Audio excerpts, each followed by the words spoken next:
हाय friends, मैं Meena Pandey. Welcome back to my channel serve with love.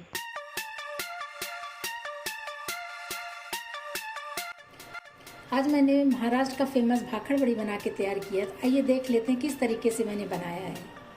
तो मैं 1.5 कप इसमें मैदा ले रही हूँ, 1 कप डाल दिया। ये हाफ कप मैंने और ले लिया। मैंने कटोरी का मेजरमेंट लिया है, आप मेजरमेंट कप से ले सकते हैं या फिर किसी भी बाउल को सेट कर लो, उससे ले लो। तो मेजरमेंट एक ही रखिए। 1/4 कटोरी मैंने बेसन लिया है। बेसन से बहुत अच्छा फ्लेवर आ जाता है। 2 से 3 टेबल स्पून राइस फ्लोर लिया है, इससे क्रिस्पीनेस बहुत अच्छा आता है। टेस्ट के अकॉर्डिंग नमक डाल देती हूँ। 4 से 5 टेबल स्पून इसमें मैं गरम तेल डालूंगी। इस तरीके से स्पून से घुमा दूंगी ना, तो तेल भी हमारा ठंडा हो जाएगा। बेसन मैदा जो भी कुछ डाला है उसमें मिक्स होके फिर मैं हाथों से इसको रब कर दूंगी अच्छे तरीके से। नहीं तो तेल हमारा गरम है ना, तो हाथ जलने का डर है। तो बस हाथों से अच्छे तरीके से मिक्स कर देते हैं कि जो भी इसमें ऑयल गरम करके डाला है पूरे आटे में मिक्स हो जाना चाहिए। फ्रेंड्स, इसको एक बार बना लीजिए तो महीने भर आप आराम से स्टोर करके रख सकते हो, खा सकते हो और बहुत ही टेस्टी बन के तैयार होता है। आप सबको ही पता होगा कि चाय के साथ खाने के लिए बहुत टेस्टी होता है। कि जैसे बहुत ज़्यादा मोयन भी नहीं होना चाहिए।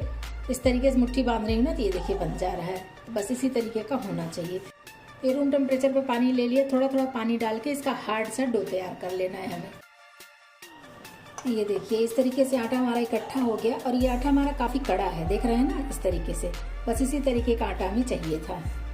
इस तरीके से कवर करके इसको 15 मिनट के लिए मैं रेस्ट पे छोड़ देती हूँ। तब तक मैं भाकर बड़ी बनाने के लिए उसके मसाले तैयार कर लेती हूँ। 2 टेबल स्पून धनिया सीड डाल रही हूँ। 2 टेबल स्पून ये जीरा ले रही हूँ। 2 टेबल स्पून व्हाइट वाला तिल ले रही हूँ। 15 से 18 ब्लैक पेपर ले रही हूँ। आपके पास ब्लैक पेपर पाउडर है तो आप वो भी ले सकते हो। गैस को ऑन कर दिया। इसको मैं हल्का से रोस्ट कर लेती हूँ। इसका नमी निकल जाए, बस वही उतना हमें ये रोस्ट करना है। बाकी के मसाले मेरे पास पाउडर फॉर्म में है, तो इसलिए मैं उसको डालूंगी। अगर आपके पास जैसे काश्मीरी लाल मिर्च या लाल मिर्च पाउडर नहीं है तो आप उसको साबुत इसमें डाल सकते हो। तो 1 से 2 मिनट इसको हमें चला लेना, ज़्यादा हमें इसको पकाना नहीं है। तो 2 मिनट हो गया इसको रोस्ट करते हुए। गैस को मैं बंद कर देती हूँ और इसी पे चला के इसको मैं 1 से 2 मिनट ठंडा कर लेती हूँ। देख रहे हैं ना, व्हाइट वाला तिल का भी कलर नहीं चेंज हुआ है, किसी भी चीज़ का कलर नहीं चेंज हुआ है। बस बाई वॉच मैंने 2 मिनट ही इसको रोस्ट किया ताकि इसका नमी निकल जाए, बस वही इतना रोस्ट करना है। अभी जैसा कि पैन गरम है तो 2 टेबल स्पून इसमें मैं डेजिकेटेड कोकोनट डाल रही हूँ। आपके पास अगर ये नहीं है तो आप फ्रेश कोकोनट भी डाल सकते हो। इससे भी बहुत अच्छा फ्लेवर भी आता है, बहुत अच्छा टेस्ट आता है। और गैस को मैंने बंद कर रखा है और ये जो गर्माहट है पैन का ना, उसी से ये भी हमारा सिक जाएगा। फ्रेंड्स, जैसा कि पैन हमारा गर्म ही है तो मैंने 1 मुट्ठी भर के हरा धनिया ले लिया है। इसको मैं अच्छे तरीके से तोड़ के धो के फ्रिज में रखती हूँ। तो फ्रिज से मैंने निकाल दिया था, फिर इसको ऐसे बारीक बारीक काटिए, इसको डाल देती हूँ। एक बार डाल के देखिएगा इस तरीके से। धनिया पत्ती से बहुत अच्छा टेस्ट आता है, बहुत अच्छा फ्लेवर आता है। तो पैन हमारा गर्म है, उसी में ये सब सिक जाएगा। इसी में 1/4 टीस्पून हींग डाल देती हूँ। 1 टीस्पून काश्मीरी लाल मिर्च पाउडर डाल रही हूँ। 1 टीस्पून अमचूर पाउडर डाल रही हूँ। 2 टीस्पून शुगर पाउडर डाल रही हूँ। आप चाहिए तो वैसे नॉर्मल चीनी ले लीजिए, क्योंकि इसको हमें पीसना तो है ही है। मसालों के हिसाब से नमक डाल देती हूँ। इन सब चीज़ों को भी मिक्स कर देती हूँ। जो पैन गरम है ना, उतने गरम पैन में सब कुछ गरम हो जाएगा। मैंने 2 टेबल स्पून गाठिया लिया है। आप कोई भी नमकीन डाल सकते हो, इससे बहुत अच्छा टेस्ट आता है। तो मैंने तो मसाला गाठिया लिया, इसको डाल देती हूँ। इसको मैं ग्राइंड कर लेती हूँ। ये देखिए मैंने ये दरदरा सा पीस लिया। इसी टाइप का हमें ये मसाले तैयार चाहिए थे। ये देखिए मैंने बाउल में निकाल लिया। ये इस तरीके का ये पाउडर बनके तैयार हुआ है। बहुत ही टेस्टी पाउडर बनके तैयार हुआ है फ्रेंड्स। इसकी खुशबू बहुत अच्छी आ रही है। जो मैदा गूंद के मैंने रखा था उसमें से इतना बड़ा सा लोई मैंने तोड़ लिया है। एक पेड़ा बना लेते हैं, इस तरीके से रोल कर लेते हैं। तो हल्का सा वही मैदा डस्ट करते हुए इसको हमें बेल लेना है। तो पूरे चकले भर का मैं बेल लेती हूँ। तो ये देखिए मैंने पूरे चकले भर का बेल लिया है। आपकी चॉइस है, आपको चाहिए तो ऐसे ही बना सकते हो या फिर ये नाइफ ले लिया है, मैंने काट लिया है। हल्का सा मैं और बेलन चला देती हूँ। आगे आपको दिखाती हूँ। ये देखिए इतना मोटा है ये मेरा, तो बस इतना ही मोटा इसको बेल लेना है। तो इधर मैंने इमली की चटनी ले रखी है। मैंने वीडियो में नहीं बनाया क्योंकि वीडियो बहुत लंबी हो जाती है फ्रेंड्स, इसलिए। तो ये जो इमली की चटनी है ना, इसको इसमें ऐसे डाल देती हूँ, फैला देती हूँ। इससे जो हमारे मसाले लगेंगे ना इसके ऊपर, तो मसाले हमारे चिपकेंगे बहुत अच्छे तरीके से। बस इसी तरीके से मैं चटनी को ऐसे फैला देती हूँ। आप कोई भी चटनी ले सकते हो।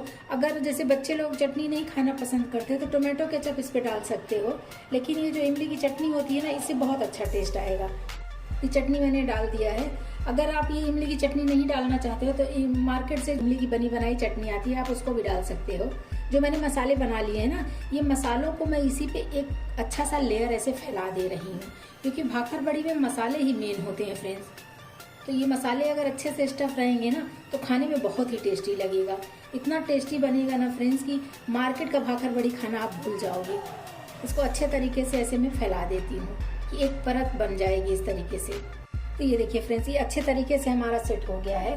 तो चाहे स्पैचुला ले लो, चाहे फिर ये देखिए इस तरीके से मैं ऐसे इसको प्रेस कर दे रही हूँ। तो एक तो गीली चटनी डली है, उसमें अपने आप ही वो चिपक जाएगा, लेकिन इस तरीके से प्रेस कर देंगे ना तो जो बचा रहेगा वो भी चिपक जाएगा अच्छे से। अभी हमें ये रोल करना है, तो इस तरीके से साइड से इसे उठाते हुए हल्का हल्का से पतले पतले से, ये देखिए पतले पतले से हमें ऐसे ही दबाते हुए रोल कर लेना है। जैसे हम लच्छा पराठा वगैरह बनाते हैं ना, बस उसी तरीके से इसको हमें रोल कर लेना है। और बहुत मोटे तरीके से नहीं करना है, बहुत बारीक ऐसी करेंगे। और इसमें ध्यान दें कि एयर बबल्स नहीं आना चाहिए। तो बस इसी तरीके से इसे हमें कर लेना है। तो यहाँ तक तो मैंने रोल कर लिया। जो इस साइड साइड में थोड़ा वाइट वाइट दिख रहा होगा आपको ना, वहाँ पे मैं ऐसे हल्का सा पानी लगा दे रही हूँ। पानी लगाने से ये हमारा मैदा जो है चिपक जाएगा अच्छे तरीके से। ये देखिए, अभी वही मैं इसको फिर ऐसे घुमा देती हूँ, मतलब ये रोल कर लेती हूँ, ये अपने आप ही चिपक जाएगा। ये देखिए ये चिपक गया ना, इसको हमें बस ऐसे एक ही पोजीशन में ऐसे ही, मतलब कि एक ही तरफ ऐसे थोड़ा सा हमें ये रोल कर लेना है। ये बहुत अच्छे से चिपक गया है। मैं आपको ये देखिए, जहाँ ये पानी लगाया ना ये चिपक गया। अभी इसको चाहे तो इस तरीके से थोड़ा सा ये हाथ से ऐसे थोड़ा सा खींच देंगे, उंगली से ऐसे खींच देंगे ना, ये अच्छे तरीके से सील हो जाएगा, फिर ये खुलेगा नहीं। तो अभी वही किचन का नाइफ मैंने ले लिया है। कितने मोटे मोटे आपको चाहिए उस हिसाब से आप इसको ऐसे काट सकते हो। मैं आपको काट के दिखाती हूँ कि ये देखिए, ये देख रहे हैं ना, ये मसाले जो ऐसे लाइन लाइन ऐसे दिख रहे हैं ना, कि सर्कल घूम रहा है, बस इसी तरीके का चाहिए होता है। तो ऐसे चकले पे रख के चाहे तो ऐसे थोड़ा सा इसको प्रेस कर दीजिए। ये देखिए ये बिल्कुल भी खुलेगा नहीं फ्रेंड्स, और आपको पता भी नहीं चल रहा होगा कि इसका जॉइंट कहाँ है। देख रहे हैं, बस इसी तरीके से इसको हमें बना लेना है। ये जो काट लिया इसको इस तरीके से थोड़ा सा ये फिंगर से, ये देखिए ऐसे कर दिया, फिर इसको ऐसे प्रेस कर दीजिए। बन गई ना भाखड़ बड़ी। बस इसी तरीके का हमें बना लेना है। इतने सारे मेरे एक रोल में बनके तैयार हो गए हैं। इसी तरीके से मैं बना लेती हूँ, उसके बाद फ्राई करूँगी। इसका भी मैं रोटी जितना बेल लेती हूँ। ये दूसरा भी मैंने चौकोर काट लिया, इसमें भी मैं यही इमली की चटनी लगा दे रही हूँ। चटनी स्प्रेड कर दिया है। सेम उसी प्रोसेस से इसको भी मैं रोल कर लेती हूँ। कढ़ाई में तेल डाल के रख दिया गर्म होने के लिए। तेल को मीडियम गर्म होने देती हूँ, बहुत हाई हीट नहीं चाहिए। अभी एक एक भाखड़ बड़ी इसी में डाल देती हूँ और गैस को स्लो कर देती हूँ। कढ़ाई में जितने पीस आ गया मैंने डाल दिया है। अभी इसको टच नहीं करूँगी। जैसे बबल्स आ रहे हैं ना, बबल्स थोड़े कम हो जाएंगे, फिर इसको मैं घुमा दूँगी। तो दोनों तरफ से क्रिस्पी करारे सेक लूँगी। अभी देखने से लग रहा है कि हल्का हल्का ये सिक भी रहा है नीचे से, और इसके बबल्स भी कम हो गए हैं। तो बस इसको हम ऐसे घुमा देते हैं। ये जो भाखड़ बड़ी में मसाले डले रहते हैं ना फ्रेंड्स, उसकी वजह से तेल थोड़ा डार्क कलर में हो जाता है, क्योंकि मसाले हैं, हल्दी है, सभी कुछ होता है। जो भी मसाले वगैरह डले होते हैं ना, तो उसका कलर तेल में आ जाता है। तो चिंता की बात नहीं है, वो तेल तो हम बाद में फिर किसी चीज़ में यूज़ कर ही लेंगे। बार बार नहीं यूज़ करना चाहिए यूज़ तेल, मगर 1 से 2 बार तो हम यूज़ कर सकते हैं। कितना टेस्टी लग रहा है, सोचिए जब ये देखने में इतना टेस्टी लग रहा है तो खाने में कितना ही टेस्टी होगा। और ये हमारा क्रिस्पी हो चुका है। ये हमारा देखिए गोल्डन कलर में आ गया है। इनको मैं निकाल लेती हूँ। इसी में दूसरा तीसरा बैच फ्राई कर लूँगी। ये मेरा दूसरा बैच भी सीख गया है, इसको भी निकाल लेती हूँ। इसी में तीसरा चौथा जितने भी बनाए हैं ना, सारे मैं इसी में फ्राई कर लेती हूँ। देख रहे हैं कितना क्रिस्पी बना हुआ है, एकदम मसाले से भरपूर, एकदम क्रिस्पी बना हुआ है। बहुत ही टेस्टी बन के तैयार हुआ है फ्रेंड्स। ये मेरा भाखड़ बड़ी बन के तैयार हो गया। एक पीस मैं आपको तोड़ के दिखाती हूँ, आप खुद देखिए कितना क्रंची बना हुआ है। देख रहे हैं, बहुत ही क्रंची बन के तैयार हुआ है। इसे बनाएंगे ना तो बाहर की भाखड़ बड़ी खाना भूल जाओगे। इतना टेस्टी, इतना यमी बन के तैयार हुआ है ना फ्रेंड्स, कि एक बार बनाएंगे तो बार बार बनाने का मन करेगा। बहुत ही टेस्टी बना है। एक बार ज़रूर बना के ट्राई करिएगा। अगर आपको मेरा तरीका पसंद आया हो तो लाइक और कमेंट्स करना बिल्कुल भी मत भूलना फ्रेंड्स। लास्ट तक मेरी वीडियो देखने के लिए थैंक यू।